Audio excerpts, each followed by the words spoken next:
பற்றி எதுவும் தெரியாது. நான் அது பற்றி எந்த கருத்தும் கூற விரும்பவில்லை. நீங்க கடலூர்ல பேசும்போது நம்ம கட்சிக்கு வசந்த காலம் வந்துருச்சு, இனிமேல் நம்ம எல்லாரும் இப்படி கல்யாணங்கள் நடக்கல தான் வசந்த காலம் இல்ல. அது ஏதாவது குறிப்பு உணர்த்துறீங்களா? அதில் குறிப்பெல்லாம் உணர்த்தலை. இயற்கையாக இப்போ வசந்த காலத்தில் முருகனுடைய குடும்பம் அடியெடுத்து வச்சிருக்கு. அது மாதிரி வசந்த காலம். சில மனப்பிசக்திகள்லாம் இருந்தது, ஊமை காயங்கள்லாம் இருந்தது அப்படின்லாம் கூட சொன்னீங்க.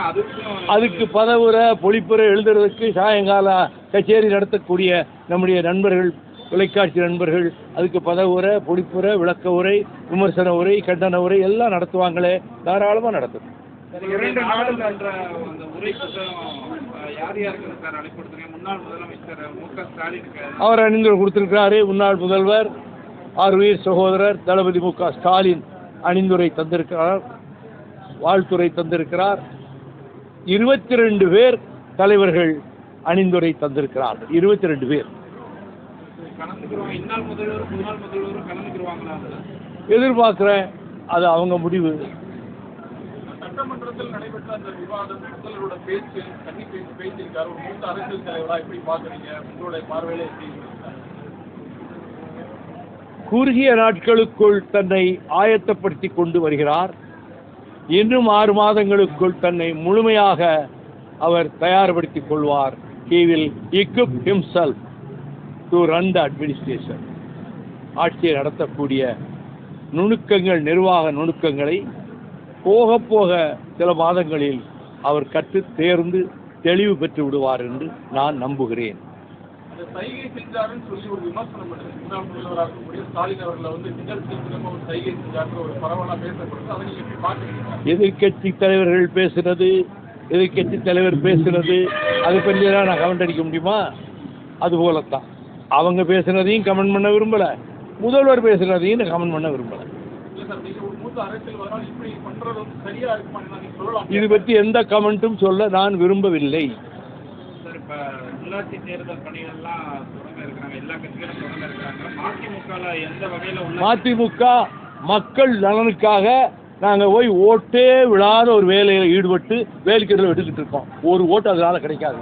ஆனால் தமிழ்நாட்டு நன்மைக்காக ஹைகோர்ட் ஆர்டர் படி அந்த வேலையை நான் செஞ்சுக்கிட்டு இருக்கேன். எங்கள் கட்சி தமிழ்நாட்டு வாழ்வாதாரங்களை பாதுகாக்கின்ற கடமையில் எல்லா கட்சிகளையும் விட முன்னணியில் நிற்பது மறுமலர்ச்சி திமுக தான். அந்த பணியை தொடர்ந்து செய்யும். நேற்று நீட் போராட்டத்தில் அந்த கூட்டணி கட்சியினர் அமைச்சரவையில் சேர்ந்தவங்களை பற்றி கடுமையாக விமர்சித்து பேசியிருக்காரு. அப்படிதான் பேசணுமா சார்? தொடர்ச்சியா அப்படிதான் ஒவ்வொருத்தருக்கும் ஒரு பாணி இருக்கு தம்பி, ஒவ்வொருத்தருக்கும் ஒரு பாணி இருக்கு. இது ராசாவின் பாணி, அவ்வளவுதான். 2 நாள்ல ஒரு முடிவு. அது 27ஆம் தேதி பொதுக்குழு கூடுகிறது. அந்த பொதுக்குழுவில் கருத்துக்கள் பரிமாறப்பட்டு பொதுக்குழு தீர்மானங்களை வடித்தெடுக்கும். முதல் வேலையாக உங்களுக்கு, பத்திரிகையாளர்களுக்கு, தொலைக்காட்சி ஊடகங்களுக்கு உடனடியாக நாங்கள் அனுப்பி வைத்து விடுவோம். 3:30 மணிக்கு பொதுக்குழு அன்று நான் செய்தியாளர்களையும் தொலைக்காட்சி ஊடக நண்பர்களையும் சந்திக்க இருக்கிறேன். என்னுடைய பயணங்கள் தொடர்ந்து கொண்டே இருக்கின்றன. பல வருஷங்களா அது தொடர்ந்து கொண்டே இருக்கும். அப்படி ஒரு பயணம்தான் பூமிநாதன் நிறைவு விழாவாக நடத்தினாரே, அது போதைப் பொருளிலிருந்து இளம் தலைமுறையை விடுவிக்கின்ற நோக்கத்துக்காக நடத்தப்பட்ட நடைப்பயணம். அப்படி பொது நலனுக்காக என்னுடைய பயணங்களை தொடர்ந்து செய்து கொண்டே இருக்கும். பிரதான கூட்டணி கட்சியெல்லாம் வெளியே வந்துட்டாங்க, நாங்கள் திமுக கூட்டணியிலிருந்து வெளியே வந்துட்டோம் அப்படின்னு ஓப்பனாக சொல்லிட்டாங்க. மதிமுக உள்ளிட்ட முக்கிய கட்சிகள் மட்டும் திமுக கூட்டணியில் இன்னும் தொடர்ந்து விலகிட்டோன்னு சொல்றவங்க, மந்திரி சபையில் சேர்ந்துட்டோன்னு சொல்றவங்க, ஆனால் திமுக கூட்டணியிலேயே இருக்கிறோம்னு சொல்றவங்க, எனக்கு ஒன்றும் புரியவே மாட்டேங்குது. எனக்கு ஒன்றும் புரியலை. மந்திரி சபையிலும் இடம்பெறுவோம், இன்னொரு கட்சியின் கூட்டணியிலும் நீடிப்போம். இந்த நிலைப்பாடு அபூர்வமாக தான் எடுக்க முடியும். அதை பற்றி நான் கமெண்ட் பண்ண விரும்புகிறேன். தமிழ்நாடு முழுவதும் விவசாயிகள் போராடுவது அவர்கள் உரிமை, நியாயமான கோரிக்கைகளுக்காக போராடுகிறார்கள். இதை அரசு பரிசீலித்து ஆவணம் செய்ய வேண்டியது அரசின் கடமை, முதல்வரின் கடமை. அரவணை சர்க்கரை ஆலை 26 கோடி மட்டும் சேர்ந்து திறக்காம கிடக்கு, விவசாயம் பாதிக்கப்பட்டிருக்கு.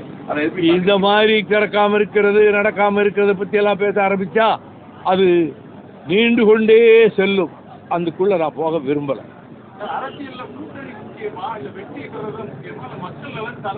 மக்கள் நலன்தான் முக்கியம். கம்யூனிஸ்ட் கட்சி வந்து தொடர்ச்சியாக டிவிகே கவர்மெண்ட்ல போயிட்டாங்க. இருந்தாலும் வந்து அவங்க வந்து விமர்சனம் வந்து டிவிகேவே வைக்கிறாங்க. திமுகவை தொடர்ந்து வந்து அவங்க அதிமுக கூட்டணி வைக்கிறாங்க, அதிமுக கூட்டணி வச்சிருக்காங்க. பேசக்கூடிய காரணம் எதனால சார்? ஏன்னா பிடிச்சோட வெளியே வந்துடலாம் இல்லையா? அது வெளியில வர்றதுக்காண்டி விமர்சனம் அவங்க கூட்டணியில இல்லைன்னு சிபிஎம் அறிவிச்சிருச்சு.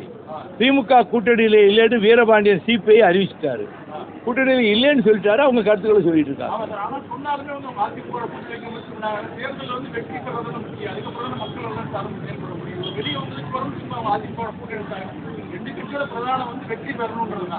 ஆதரவு கொடுத்துருக்காங்கல்ல அரசுக்கு.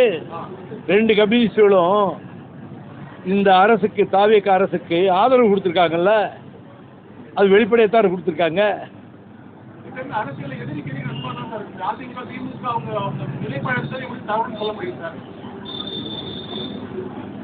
அதிமுக ஆட்சி அமைக்க திமுக ஆதரவு கொடுக்க முனைந்தது உண்மையாக இருக்குமானால் அதைவிட அரசியல் மோசடி இன்னொன்று இருக்க முடியாது. உண்மையா இல்லையா சார்?